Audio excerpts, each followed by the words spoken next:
Noi venim din viitor. Inteligență artificială, revoluție tehnologică, blockchain, realitate virtuală, bani digitali, Internet of Things.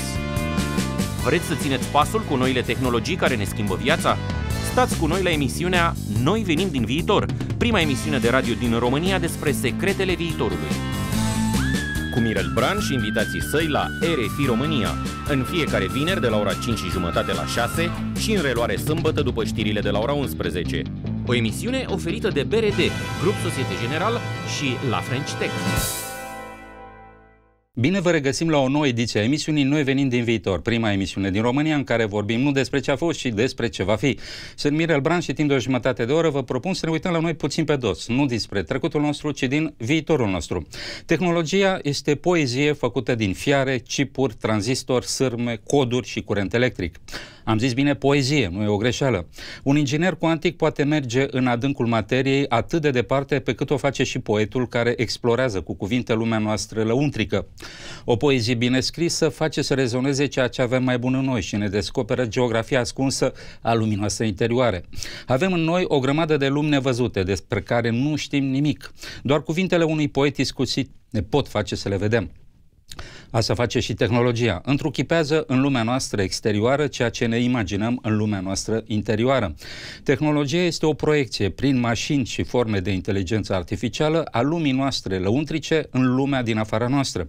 În acest sens, tehnologia este o formă de poezie care lucrează, în loc de cuvinte, cu ecuații matematice transformate în mașinile care ne schimbă viețile. Cuvântul tehnologie vine din greaca veche, techne, iar rădăcina lui proto-indo-europeană este tex, care înseamnă a țese, ca atunci când țeși un covor. Tehnologia este arta de a țese. Mai întâi țesem ceva în imaginația noastră, iar tehnologia este arta de a aduce acel ceva din mintea noastră în lumea noastră exterioară. Tehnologia este arta de a țese din lumea nevăzută a gândurilor, lumea pe care o vedem în exteriorul nostru. iPhone-ul pe care îl plimbi în buzunar nu a existat dintotdeauna. El a apărut prima dată în mintea și imaginația lui Steve Jobs.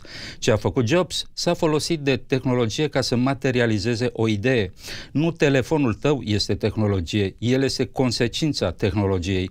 Tehnologia este procesul prin care telefonul din mintea lui Steve Jobs a ajuns în buzunarul tău. Pe scurt, tehnologia este arta de a transfera lumea ta interioară în lumea ta exterioară. Dar nu este singura modalitate de a face acest lucru. Mai avem una, poezia. Poetul face ce face și inginerul. Imaginează în mintea lui o lume a lui pe care o aduce în lumea noastră prin cuvinte. Poezia nu doar povestește lumea pe care o știm, ci creează lumi noi în care explorăm nevăzutul din cele văzute. Cuvântul poet vine tot din greaca veche, din verbul poiein, a face, a crea, a compune. Rădăcina lui proto-indo-european este koei, care înseamnă a aduce la oaltă, a construi. Poetul este așadar, etimologic vorbind, cel care aduce la oaltă cuvintele cu care construiește o lume nouă. Asta fac și inginerii prin tehnologie, doar că în loc de cuvinte îi folosesc fiare, chipuri, tranzistori, sârme, coduri și curent electric. Poezia este sinonimă cu tehnologia pentru că amândouă fac același lucru, țes lumi noi. Din acest motiv am invitat astăzi la emisiunea Noi venim din viitor un poet. Este francez și nu are stare. A trăit prin Irlanda, Liban, Nepal, iar acum își împarte zilele și nopțile între Paris și București. A scris mai multe cărți de poezii și romane, din care unul, Hoinar prin România, a fost tradus și în românește la editura Polirom. Gregory Rato are 38 de ani și este unul din poeții francezi care a făcut din scris un mod de a trăi, un fenomen remarcat în numeroase articole elogioase care au fost consacrate. A debutat ca realizator de filme și scenarist, iar în prezent conduce publicația online Le Petit Journal de București. Dar înainte de toate este un pasionat de România, unde își petrece o bună parte din timpul lui profesional și personal. Această emisiune va avea loc în limba franceză. Grégory, bienvenue dans notre émission Nous venons du futur. C'est une émission consacrée à la technologie, mais comme j'ai dit dans mon intro, je crois que la technologie et la poésie sont synonymes. En tout cas, c'est ce que nous dit l'étymologie de ces deux mots qui remontent à la nuit des temps. Et puisqu'on évoque la nuit, de quelle lumière est faite ta poésie? Alors, moi, ma poésie, bon, c'est vrai que c'est un peu noir, hein. Les retours que j'en ai, c'est plutôt sombre. Moi, je suis vraiment dans une tradition, en fait, où je pense que la poésie permet de donner du sens à la souffrance. Donc j'aime beaucoup les poètes un peu maudits, bon, que ce soit Baudelaire, que ce soit ces poètes français comme D'Aumale, Gilbert Lecomte, Rodansky, qui a passé la moitié de sa vie dans un asile psychiatrique, donc qui ont des vies très dures, en fait, et qui témoignent de cette souffrance-là, parce que vivre, en fait, c'est souffrir, et que d'une certaine manière, le fait de créer, en fait, c'est se mettre un peu en marge de la société. Donc forcément, on s'identifie beaucoup plus aux gens en souffrance, aux gens isolés. Et ce qui est paradoxal, c'est qu'on cherche à toucher le plus de gens possible, mais sans faire forcément de compromis. Donc ce qui fait qu'on est toujours dans une insatisfaction, en fait. Voilà. Donc mon recueil Imprécation nocturne, comme son nom l'indique, c'est vrai que voilà, c'est comme si de nuit, en fait, en un seul souffle, j'essayais, en fait, dans un chant continu, en fait, voilà, de parler de cette souffrance-là. D'être au monde, en fait. Voilà. Donc, la lumière apparaît, en fait, au détour de quelques poèmes. C'est plutôt... Il y a de l'espoir, quand même, hein, voilà. Mais c'est un peu noir. je ne le cache pas. Noi venim din viitor, prima emisiune de radio din România despre secretele viitorului. Cu Mirel Bran și invitații săi la RFI România. Il y a une expérience qui est faite par un physicien aux États-Unis, absolument fascinante. Il a essayé de voir la lumière à l'état pur. Donc il a pris une boîte, il a fait un trou dans la boîte, il a mis une lampe, il a fait un autre trou pour mettre son œil dedans pour voir la lumière à l'état pur, quoi. Et imagine ce qu'il voit dedans. Il voit rien. Oui. Du noir. Donc la lumière à l'état pur, c'est du noir. Oui, c'est ça. Et il a fait un autre trou, il a introduit une baguette dans l'autre trou. Et au moment où il a introduit la baguette, il a vu la baguette. La lumière se manifeste à partir du moment où quelque chose apparaît. Oui. Et j'ai trouvé fascinant ta façon de nous dire qu'en fait la lumière et le noir sont imbriqués en quelque sorte. Parce que la vie, c'est aussi de la douleur. La vie, c'est aussi de la souffrance. C'est quelque chose qui nous appartient. La poésie, raconte-nous comment tu es devenu poète, quoi. Je veux dire, moi j'écris des poésies quand je tombe amoureux, mais toi, c'est presque... Moi, c'est l'inverse de ça. Les sentiments amoureux ne m'inspirent pas beaucoup. Non, en fait, j'ai à 17 ans, enfin dans ces zones-là, bon, moi j'étais en banlieue parisienne à Clichy-sous-Bois, un environnement non pas familial, hein, hostile, mais c'est vrai que je le dis, c'était hostile quand j'allais en cours. Pour suivre un cours, c'était difficile. C'est-à-dire qu'on valorisait pas beaucoup les gens qui étaient des bons élèves. On valorisait les gens sportifs, les gens bagarreurs, et donc on passait pour un faillot, quoi, concrètement, de suivre les cours. Et au début, c'est vrai que moi, je faisais des sports de combat pour me défendre, hein, parce que c'était en permanence des agressions. J'avais un fort caractère parce que je suis fils unique et donc je supportais pas non plus de me coucher, quoi, en fait, hein. Je le dois pas à un caractère particulier, je le dois au fait que je suis un fils unique. C'est-à-dire que quand tu nais en tant que fils unique, tu ne sais pas forcément que les autres existent, hein, et en fait tu vas l'apprendre. Et c'est toute la difficulté de poser un pied dans le monde et se rendre compte que tu n'es pas unique. Quand tu as des frères et sœurs, de fait, tu es informé de ça. Voilà, donc ça a été plus dur pour moi dans un environnement hostile où en fait il y avait des chefs de bande et je me couchais pas, quoi. Donc à partir du moment où je me couchais pas, où je n'aimais pas certaines injustices, comme par exemple des gens qui critiquaient les gens non sportifs ou des gros, je me suis construit contre les autres et c'est grâce à la découverte de Rimbaud en fait à l'école. Heureusement que le système éducatif est bien fait de ce côté-là. Je me suis identifié d'abord au personnage, forcément. Mais après, voilà, sa poésie m'a parlé et finalement, j'ai cessé de me bagarrer pour m'intéresser vraiment au cours, quitte à me faire un peu exclure encore plus. Voilà, et donc c'est comme ça que ça a démarré. Et très tôt, bon, le cinéma était l'art qui me captivait le plus. Et donc j'ai commencé à réaliser des courts-métrages, dont un court-métrage sur Arthur Rimbaud, pour lier mes deux passions, qui s'appelait Les Larmes Blanches. Voilà, donc là j'avais à peu près 18-19 ans et je l'avais écrit à 17 ans. Et c'est comme ça que ça a commencé, en fait, hein. Donc la poésie, pour moi, c'était l'art absolu. Je me suis aussi intéressé à la peinture, la littérature. Il y avait quelques romans en fait qui me captivaient, comme Bel-Ami de Maupassant, parce que ce que j'aimais, c'était ces personnages qui étaient très négatifs et qui finalement devaient choisir entre l'amour et la matérialité, parce que c'est un peu concrètement, hein, c'est le vrai débat en fait, hein, pour tout artiste, hein. Finalement, l'artiste est en quête de reconnaissance, mais dans cette quête de reconnaissance, il peut perdre ce qui fait l'essence de son art, c'est sa passion, vraiment la pureté de sa passion. Et donc, c'est un combat que doivent mener tous les artistes. C'est très manichéen, hein. C'est le combat de, comme on le dit, la lumière, l'obscurité. Et c'est ce juste milieu qui fait qu'on arrive à créer des choses qui portent. Mais voilà. En tout cas, depuis très jeune, c'était cette phrase aussi de la Bible, à quoi bon gagner le monde si on y perd son âme. Mais c'est vrai que c'est aussi ce que je vois chez beaucoup d'artistes qui sont reconnus. À partir du moment où il y a la reconnaissance, est-ce qu'il y a toujours, sans ce désir de reconnaissance, sans cette frustration, est-ce qu'on arrive à créer des choses de qualité ?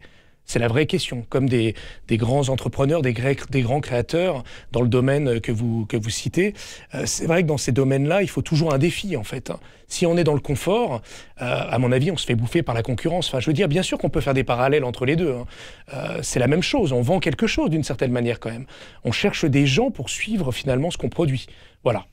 Et comment tu vois la poésie dans ce monde contemporain, quoi? Je veux dire on est dans un contexte un peu compliqué, quoi. Le monde se complique, oui. Ça devient de plus en plus complexe. Les technologies évoluent très vite, nos vies changent à toute vitesse.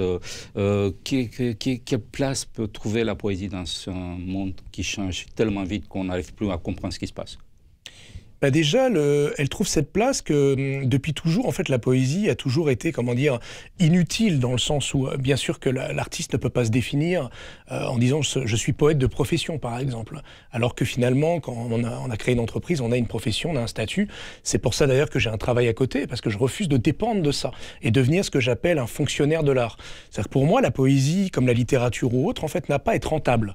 Ce sera toujours l'exception. Mais ça aura toujours le mérite d'exister. C'est-à-dire que je pense qu'il y a très peu de lecteurs, enfin, il y en a beaucoup en réalité, mais les vrais lecteurs, ce sont, je veux pas être élitiste, hein, mais honnêtement, on peut naître n'importe où dans le monde, comme Camus, dans un milieu très pauvre, et finalement aller vers la culture. Mais je pense qu'il y a ceux qui s'approprient la culture, et ceux à qui on la donne au biberon. Et par expérience, ceux à qui on la donne au biberon n'ont pas le même rapport à l'art que ceux qui, finalement, ça leur est tombé dessus à un moment donné. C'était viscéral, comme Panaïtis Rati, que vous connaissez, qui préférait acheter des livres plutôt que se nourrir. Donc, je pense vraiment que ce sera toujours cette exception-là et qu'il n'y a pas à opposer les deux, en fait. On aura à un moment donné, il suffira d'un lecteur, de deux lecteurs, pour que, finalement, ça permette de vraiment d'éclairer leur vie, en fait, hein, concrètement. Voilà. Noi venim din viitor, prima emisiune de radio din România despre secretele viitorului. Cu Mirel Bran și invitații săi la RFI România. Tu as amené avec toi deux livres de poésie, oui. Imprécation nocturne, je vois le titre là. Oui, et Conspiration du réel, bon, c'est... Voilà. Tu peux nous lire des poésies que tu préfères en ce moment? Oui, oui, alors, celui-là, justement, est un hommage un peu à Rimbaud, donc à son rapport avec sa mère, la mère Rimbe, qu'il détestait. Donc, voilà. Du soleil. Déglutition d'usage. Régularité monomaniaque. Fureur liquide. L'image obsédante du criminel au fond de son potage. Et cette vieille bique au regard louche, du sol au plafond l'odeur contagieuse. Solitude malsaine, aigreur de pierre. C'est elle qui avait fait le vide autour d'elle? Qui d'autre? Elle lui en voulait à mort de ne pas la désirer, cette misère, son héritage, de vouloir s'enfuir loin des pigeonniers glauques, des puits frigides, hermétiques au soleil. Car c'est de lumière dont il a besoin, d'un trop-plein indigeste jusqu'à l'insolation s'il le faut, pourvu qu'il s'enivre de paysages, qu'il finisse raide avant la tombée du soir. Alors, étendu nu sous son vieil arbre, il s'imagine déjà soulevé sur son trône de paille, de l'or noir jusqu'au fond des veines. Mais la dernière feuille lui tombe sur le rable, la piqûre du froid en rappelle, le potage latent, l'hiver maternel. Bon, voilà. Wow. Mais du soleil, hein, c'est vrai que c'est censé aller vers la lumière, justement. J'ai eu le sentiment d'une griffe qui m'arrache et qui m'amène quelque part, loin, sur les traces de Rimbaud. J'ai eu l'occasion de faire un soir à Djibouti. C'est un endroit où il est allé, Rimbaud, et c'était fascinant de voir ce pays à travers son écriture. C'est absolument fascinant. Voilà. Imprécation nocturne, ça donne quoi? Ah oui. Alors, à la fin, je me présenterai devant vous presque nu, avec seulement mes bagues en éventail, une pour chaque vie que j'ai vampirisée, les yeux gris d'un plein soleil, l'iris en parchemin, récit des folies de ma jeunesse. Mes muscles à présent atrophiés d'avoir trop ou mal aimé. De rares cheveux formeront ici ma couronne, unique récompense pour toutes mes conquêtes.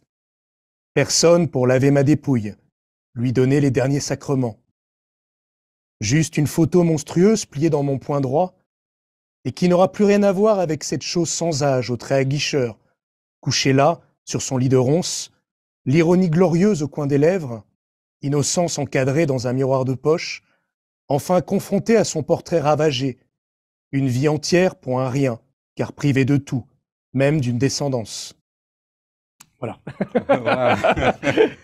Waouh. Ouh. Ouais, pour ceux qui nous écoutent et qui seraient curieux de lire tes poésies, je pense que tes livres sûrement vont pouvoir être trouvés à la librairie Kiralina de Bucarest, ou commander sur Internet, bien sûr, mais il y a une librairie française à Bucarest, la librairie Kiralina, où on peut acheter tes livres et ce genre de livres, quoi, importés de France. J'aimerais qu'on parle un peu du personnage Grégory qui a voyagé à peu près aux quatre coins du monde et qui se trouve aujourd'hui en Roumanie. En Roumanie, qu'est-ce que tu trouves dans ce pays que tu n'as peut-être pas trouvé ailleurs? Qu'est-ce qui te tient ici? Qu'est-ce que ce pays t'a apporté? Alors, je vais être très honnête. En fait, non, c'est juste que le discours évolue avec le temps. Alors, au début, en fait, c'était vraiment l'aventure. Ma fiancée est roumaine et libanaise. On nous a proposé de faire des documentaires ici. Et en fait, ce que je cherchais, c'était fuir le tourisme de masse. Et la Roumanie est un pays qu'on peut s'approprier, qui est pas touristique. Ça, c'est vraiment quelque chose d'incroyable. C'est-à-dire qu'on peut aller dans des endroits et se faire rejeter complètement par la population. Et c'est ça qui me plaît aussi. Voilà, on sort un peu du décor, en fait, imposé, où toutes les terrasses se ressemblent. Voilà. Bon, la Roumanie commence à changer. C'est de plus en plus difficile, justement, de trouver des endroits authentiques. Mais ce qui a évolué un peu dans mon désir, c'est comme toujours, quand on vit dans un pays, au bout d'un moment, on critique ce pays comme le pays qu'on quitte, notre pays d'origine. Et c'est vrai que c'est un pays maintenant que je critique plus facilement parce que finalement, je deviens, voilà, je me romanise un peu, je deviens. mais c'est surtout que bon, bah voilà, j'ai une qualité de vie par l'écriture, j'ai trouvé un équilibre qui me permet de continuer. Et surtout, il y a une chose dont on parle peu parce que les gens, des fois, manquent un peu d'honnêteté, même par rapport à eux-mêmes, mais c'est dur de repartir. C'est dur de rentrer chez soi, le syndrome du retour. Quand on a vécu 7 ans, 8 ans dans un autre pays, et avant, j'étais en Irlande, c'est dur, vraiment. Je sais pas si je serais capable, en fait, concrètement, de revenir chez moi, de retourner surtout à Paris, parce que bon, chez moi, on parle de la France, mais je viens de la banlieue parisienne, j'ai grandi à Paris, et pour moi, je serais aussi étranger qu'en Roumanie si j'allais par exemple à Toulouse, Marseille, je l'ai vu, en y retournant pour des invitations, justement, dans des festivals et des rencontres poétiques. Je me suis rendu compte qu'il y a une belle vitalité, j'ai rencontré la population, mais je suis étranger là-bas, en fait. On me voit comme le Parisien. Malgré que je vis depuis 10 ans à l'étranger, je suis toujours Parisien pour eux, en fait. C'est ça que je veux dire. Noi venim din viitor, prima emisiune de radio din România despre secretele viitorului. Cu Mirel Bran și invitații săi la RFI România.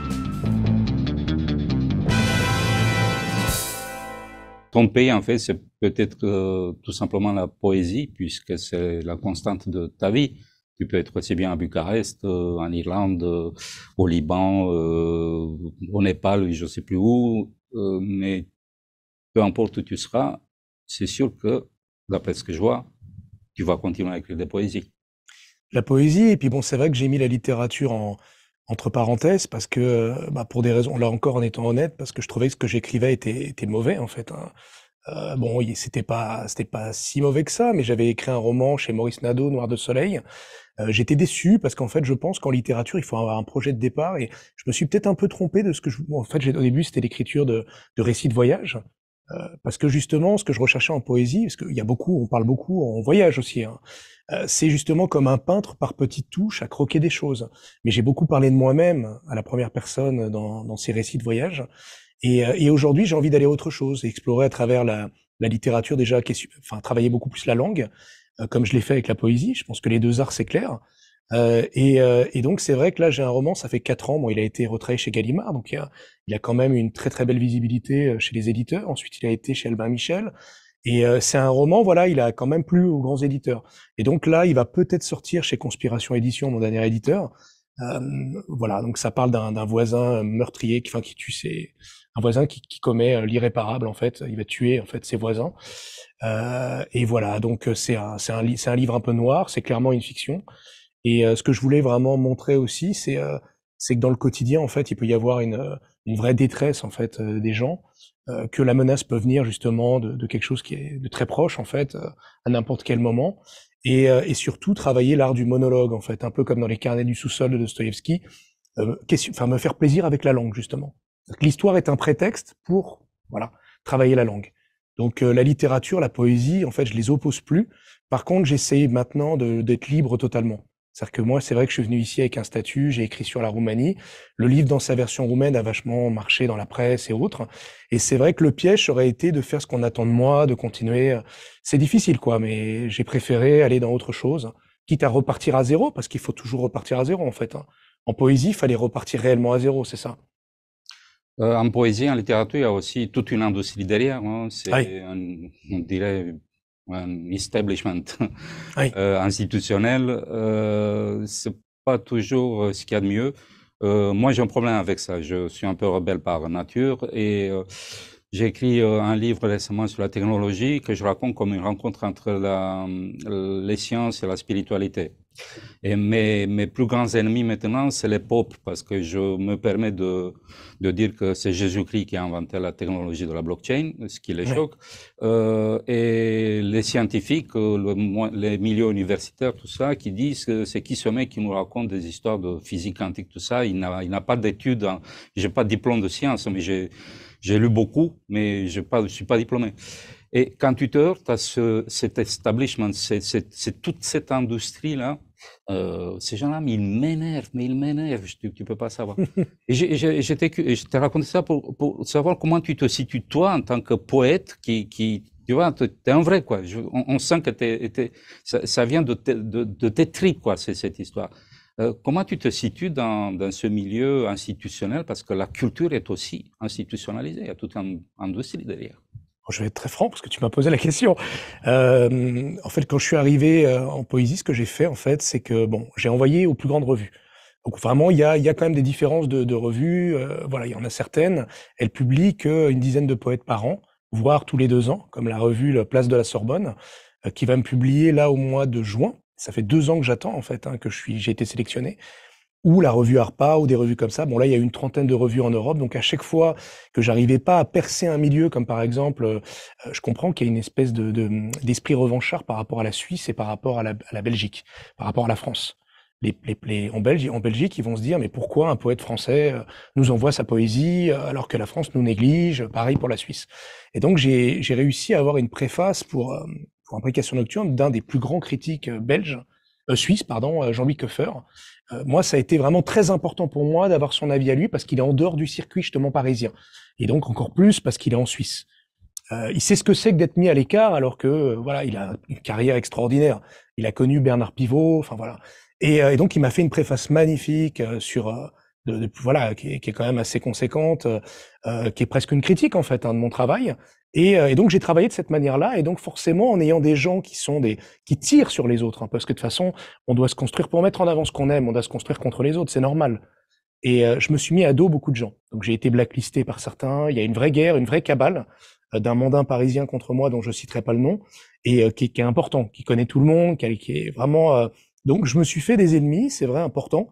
Et finalement, en me faisant ces ennemis-là, je me suis aussi fait des amis. Des gens qu'on a mis de côté depuis très longtemps, des gens qui vivent aux 4 coins du monde et qui finalement sont des gens. Il y en a un, c'est le meilleur ami André Chenet, c'est l'ami de Christian Cabral, qui était un grand poète révolté, qui était pareil en guerre un peu contre l'establishment et tout ça.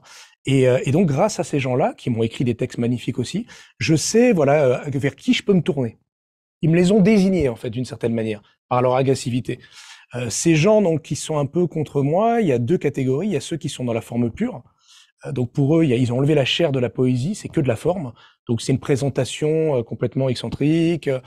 Il n'y a pas d'émotion en fait réellement. Et il y a de l'autre côté beaucoup de gens à la retraite qui finalement s'invitent eux-mêmes dans tous les festivals de France parce qu'ils ont les moyens. Ils dirigent des revues aussi. Donc ils se donnent un certain pouvoir pour dire ce qui est bien, ce qui est pas bien. Est-ce que si toi c'est pas moi qui t'ai fait réussir, tu dois faire la queue. Tu vois, c'est à moi de te désigner en tant que poète. Et donc, ces gens-là qui, au début, pourtant, m'ont mis dans des anthologies, m'ont mis dans leurs revues, se sont alliés. Et donc, eux, c'est plutôt un lyrisme un peu désuet. C'est-à-dire que vraiment, et même pire, du name dropping. C'est-à-dire qu'ils vont utiliser l'actualité. Je le dis, hein, je ne cite personne. Ils utilisent l'actualité, en fait, pour essayer d'émouvoir les gens. C'est-à-dire qu'on va parler de la guerre en Ukraine, il faut parler de l'Ukraine, c'est le sujet. C'est pas comme ça que ça marche. L'art, ce qui est beau, c'est que justement, ce sera toujours d'actualité. Parce que ce n'est pas daté.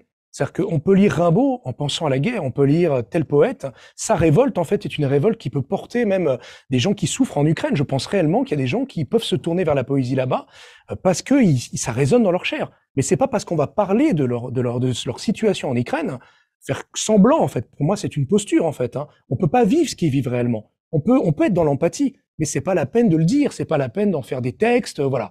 Et ou alors, on est journaliste, et là, c'est différent. On témoigne de l'actualité. Noi venim din viitor, prima emisiune de radio din România despre secretele viitorului. Cu Mirel Bran și invitații săi la RFI România. Cette émission s'appelle Nous venons du futur et je ne vais pas demander quelle sera ta prochaine poésie que tu vas écrire. Je vais demander de manière générale comment tu te projettes dans le futur en tant que poète. Alors dans le futur, en tant que poète, je ne sais pas, mais une chose est sûre, c'est que le futur m'angoisse. Et donc, je témoigne de ça déjà dans mes écrits. Il y a beaucoup de... Ça pourrait paraître pour de l'anticipation, mais aujourd'hui, on le voit, la sécheresse. Enfin, là, j'écris une série que j'ai déposée au CNC sur le sujet de la sécheresse. Et c'est vrai que, dans notre quotidien, déjà, on est impacté. Donc, ça m'angoisse. Donc, se construire en tant que poète, finalement, pourquoi pas, j'ai envie de dire. Puisque j'ai plus rien à perdre, en fait. J'ai l'impression que le monde court à sa perte, donc d'une certaine manière, ce qui est beau finalement, c'est de résister comme on peut. Moi, à travers l'écriture, vous, à travers votre activité aussi, je pense que c'est important. C'est-à-dire qu'il n'y a aucune opposition en fait. Hein. On essaie tous de tenir debout et de donner du sens à sa vie en fait, d'une certaine manière. Voilà. Et je pense que il faut continuer en fait, sans s'opposer aux autres. C'est ça que j'ai appris quand je suis venu ici. J'étais encore peut-être immature. Je pensais que pour exister, il fallait se construire toujours contre. Et finalement, je pense que accepter les autres, accepter la différence, c'est un bon moyen d'avancer aussi. Parce qu'on finira tous de la même manière, finalement. Oui, là, on approche vraiment la fin de l'émission. J'ai une question que je pose souvent dans cette émission à la fin. Si tu avais un robot qui ferait tout à ta place et toi, tu avais tout le temps du monde pour toi, tu ferais quoi? Je sais pas, parce qu'en fait, en réalité, on peut penser que ce serait une solution. Mais la réalité, c'est qu'on serait tout aussi médiocre. En fait, on perdrait énormément de temps, en fait. C'est la vraie problématique. Mais disons que ce que j'aimerais, oui, c'est même par rapport à un revenu universel, je pense que, en tout cas, moi, peut-être, comme beaucoup de gens, on se rendrait un peu plus utile aux autres. Parce que là, on a cette bonne excuse de manquer de temps. Mais je pense que pour donner du sens à sa vie, à un moment donné, c'est nécessaire de donner à d'autres, en fait. Hein. Cet égoïsme-là, finalement, on finit toujours par le payer. Parce qu'à un moment donné, on se retourne et on n'a rien fait de concret quoi, pour les autres. Et donc, on se sent inutile, en fait. Ça, c'est la vraie question de l'utilité. Je pense que tout le monde se la pose à un moment donné. Même si tu as 10 millions de mains, si tu es profondément inutile, je pense que tu tombes en dépression, quoi. Enfin... Ouais, je pense que finalement, la poésie, c'est aussi un cadeau que tu fais à l'autre, quoi. C'est vrai, mais on peut pas s'en rendre compte. C'est aux autres peut-être de nous le dire de temps en temps, mais on s'en rend jamais compte. Sinon, là, c'est une forme de narcissisme incroyable. C'est pas on l'est tous un peu, mais... Ok, écoute, Gregory, îți mulțumesc că ai fost cu noi la RFI România. Dragi ascultători, l-ați auzit la emisiunea Noi venim din viitor pe Gregory Rato, poet și romancier francez, care și-a făcut din România o țară de suflet. Mergeți pe Google și căutați-l. Veți găsi acolo o grămadă de articole despre acest tânăr autor, care va marca cu siguranță literatura franceză contemporană. Citiți poeziile și romanele pe care le puteți găsi și la librăria franceză Chiralina din București. Iar dacă vreți să auziți ceva nou și să respirați un aer mai oxigenat așa ca la munte, ascultați această emisiune. Noi venim din viitor. Pentru că viitorul pe care îl imaginezi mâine este aerul pe care îl respirezi. Această emisiune este acum accesibilă și în podcast și pe canalul de YouTube Eu vin din viitor, Mirel Bran. Dați un click, abonați-vă și aflați din ce se făcut viitorul ca să înțelegeți ce căutați în acest prezent. În ce privește viitorul, treaba stă așa. Ori ne omorâm unii pe alții într-un război nimicitor, ori construim împreună ceva atât de frumos încât poate bate orice ficțiune. Treaba asta o hotărâm împreună. dacă viitorul va fi o poveste sau ruina unui vis. Sunt Mirel Bran și vă aștept vinerea viitoare de la 5:30 la 6 și în reluare sâmbătă după știrile de la ora 11. Să auzim de bine și stați liniștiți, noi venim din viitor și totul e ok. Noi venim din viitor, prima emisiune de radio din România despre secretele viitorului. Cu Mirel Bran și invitații săi la RFI România. O emisiune oferită de BRD, Grup Societe Generale și La French Tech.